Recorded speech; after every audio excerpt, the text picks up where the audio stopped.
Hey investors, welcome back to the video. So I am in the car again, have some free time. So, I like to use my time to the fullest. So my name is Shalise. If you're new, welcome. I am a mother, a wife, a work bee. I've been documenting my journey here on YouTube now for almost 5 years. Wow, it's crazy, right? It'll be 5 years in a couple weeks, 31st. So if you want some motivation, some inspiration, make sure you like, share, and subscribe. I am not a financial advisor. I am not a fiduciary, but I am an investor. Real money, a real journey, real portfolio trying to get to my husband and I's financial goals. So make sure you like, share, and subscribe. If you are a returning subscriber, thank y'all so much.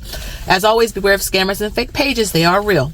So I wanted to come on and do like a last invest with me for the month of December. Now, you guys are going to see this like the second half of December. But I wanted to put, and I really do like doing these videos because number one, they perform really well. And I think it really resonates with a lot of beginner investors out there. You may not have a whole lot of extra money, especially around the holidays, but you can still invest with fractional shares. I'm going to show you guys today through our Robinhood portfolio. So you're going to see like a little screenshot up on your screen. I'm going to record myself investing and just talk you through it. Okay. So I'm not in an office setting. I try to be very approachable with this because I know investing can be very intimidating, very scary. It's a lot of stuff to know and learn and understand. You got to remember a whole lot, but I'm telling you, once you stick with it and you have the right approach and the right mindset, it works. I am telling you, my husband and I are both self-taught. We've been going on 12 years now, over 800K in the markets. I'm telling you, it works. So we're going to invest $25 total today. Total. Okay. So I want to put $10 in SPYI. Now, if you watched my video, couple weeks ago now, about like some of the stocks we wanted to focus primarily on in 2026, like to really actively build our positions, SPYI was one of those particular ETFs. Now it is a income-based ETF. It is not something for growth. People just love it because it can pay like them a consistent form of income. It's not as risky, and for us, it has been, a great complement to our portfolio. So on your screen, you can see that we have like 155-ish shares. I'm just going off of memory, but you see it, and you're going to see me invest $10. Okay. So when you are buying fractional shares, you got to make sure you, I'm using Robinhood, but really with any broker you're using, just make sure you switch the box from, shares to dollars, because if I keep it at shares, it's going to think I want to buy 25 shares of SPYI, and I do not. I want to buy $10 worth of SPYI, just a piece of it, and then every couple of dollars that I put in, eventually it'll grow to one whole share, or it'll equal to one whole share, and so on and so forth. So like I said, you're going to see me put $10 into this. I can't remember the next payout date. This does pay every month. So with our Robinhood portfolio, I'll show you the most recent dividend we received for SPYI, but it does pay out every month. A lot of people love that. A lot of the ETFs that we own, like the growth-based ones, they pay out every quarter, even like some of the income-based ones, because SCHD pays out every single quarter. But like SPYI pays out every single month. So we really, really like that.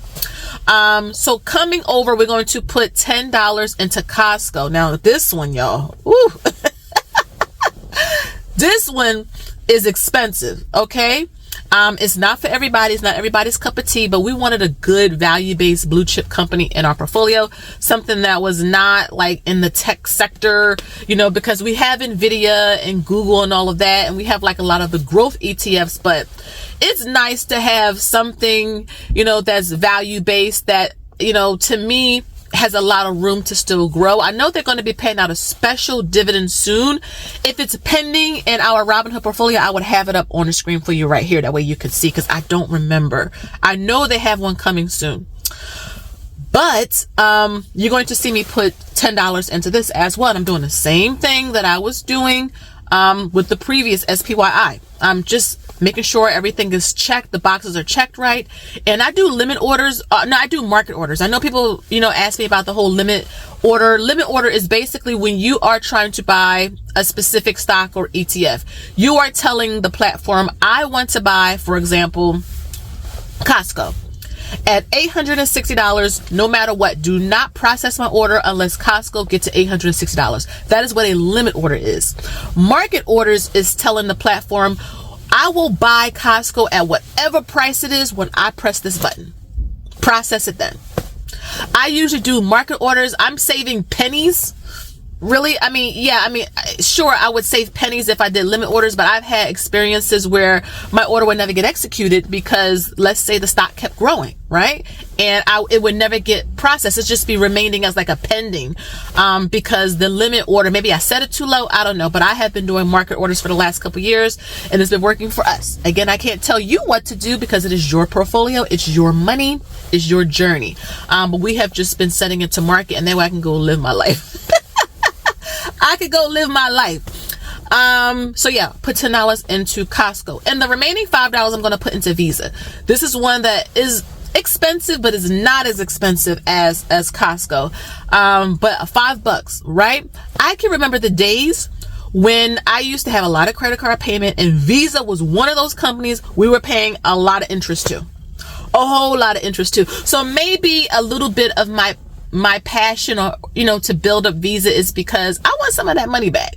I mean, we're talking about years, though this was years ago, but I mean, I did not start out, with doing everything the way that it should be done. I mean, I was making mistake after mistake after mistake in my 20s, okay?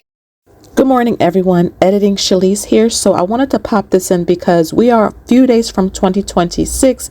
And to those of you who are in my investment planner group, you have your books. You see a clip right up on your screen. Make sure you bring them tonight because we are meeting 6 o'clock. I'm so excited. I've been looking forward to this all weekend. We are going to start 2026 strong. No excuses. We're going to invest small amounts, big amounts. We're going to stay educated, and we're going to stay accountable. If you want to join us, information is below.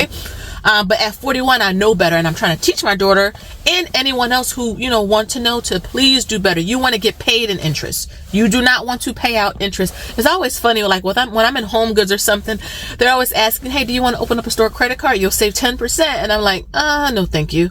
And I try to just leave it at that. But when they press on me, like, you can really save, 10% on your order and blah, blah, blah, blah, blah, then we have to have a heart to heart.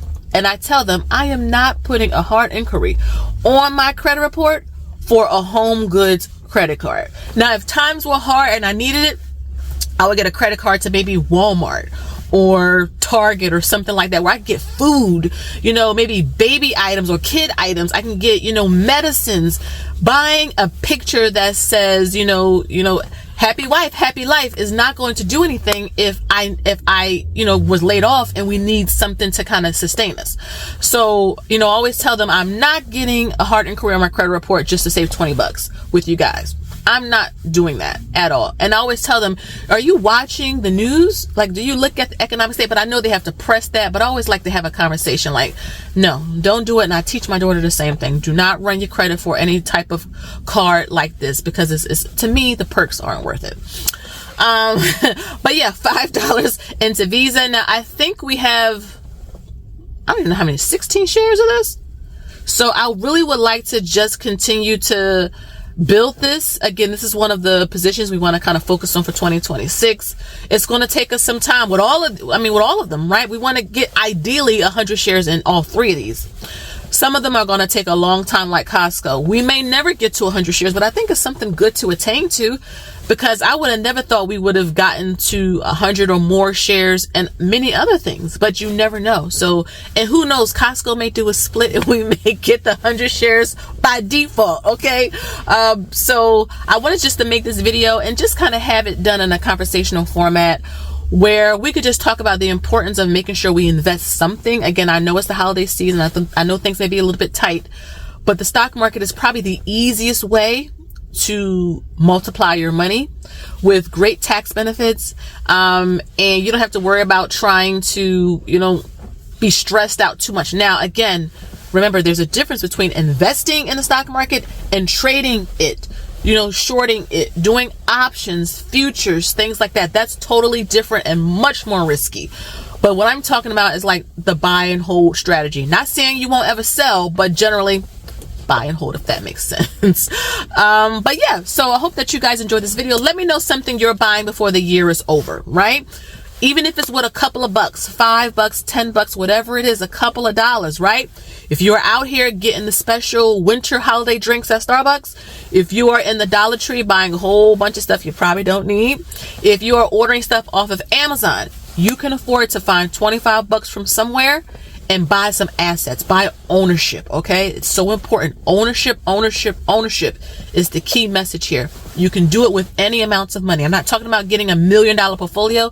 I'm saying to have something, because with Social Security and the economy and inflation, something is always better than having nothing. So again, guys, thank you so much for watching. Make sure you like, you share, and you subscribe. Tickle the notification bell so that you don't miss an upload every time I post a video. And until next time, you already know, I'll see you in the next one, and have a good Christmas holiday, okay? Bye-bye.